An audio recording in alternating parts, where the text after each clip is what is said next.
আমার হুকে এখন সর্বভারতীয় সভাপতি না জেনারেল সেক্রেটারি, উনি একবারে 200 মিটার রোড শোতে চলে এসছে। এরপরে দেখবেন বেলডাঙ্গার পাড়াতে ঢোকার চেষ্টা করবে, বুথের নেতা হবে। আর সর্বভারতীয় নেতা থাকবে না, একবারে বুথ লেভেলের নেতা করে ছাড়বো আগামী। এরকম করো না, কালকে করেছো আজকে সব করতে যেও না, বিপদে পড়বে তোমরা হয় অ্যারেস্ট হয়ে যাবে, না হয় এখানে কোনো অঘটন ঘটলে তার দায় তোমাদের উপরে বর্তাবে। তোমরা থামো, যদি কিছু করতে হয় আমি 6টা পর্যন্ত সময় দাও, আমি ডোমকলে মিটিং সেরে আসবো। তাদেরকে সরিয়ে দিলাম, সরানোর পরেও তারা টায়ার জ্বালিয়ে দিল আমার সামনে।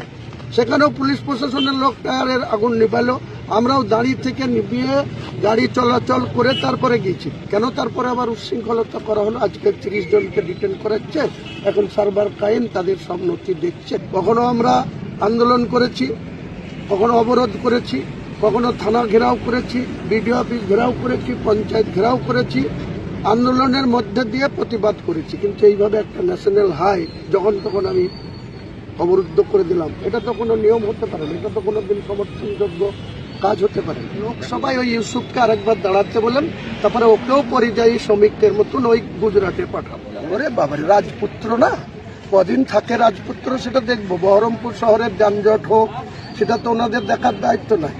উনি তো বাড়িতে কালীঘাটের যে নতুন বাড়ি করেছেন, আর দুবাই থেকে এক্স কালেক্টর নিয়ে যে বাড়িতে বসবাস করেন, রাজ্যের কোষাগারের 200 পুলিশ গার্ড দিতে হয়। এপ্রিল মাসের পরে কটা পুলিশ থাকে তার বাড়িতে, সেটা দেখবো। মুর্শিদাবাদের মানুষকেও বলবো, আজকে ডোমকলেও বলেছি, পশু হরিয়ারপাড়াতেও বলেছি, আবার পরপর মিটিং করবো আর মানুষকে বলবো এদের যা ঔদ্ধত্য, এদের যা দেমাগ। অবশ্য আমার হুকে এখন সর্বভারতীয় সভাপতি না জেনারেল সেক্রেটারি, উনি একবারে 200 মিটার রোড শোতে চলে এসছে। এরপরে দেখবেন বেলডাঙ্গার পাড়াতে ঢোকার চেষ্টা করবে, বুথের নেতা হবে। আর সর্বভারতীয় নেতা থাকবে না, একবারে বুথ লেভেলের নেতা করে ছাড়বো আগামী দিনে।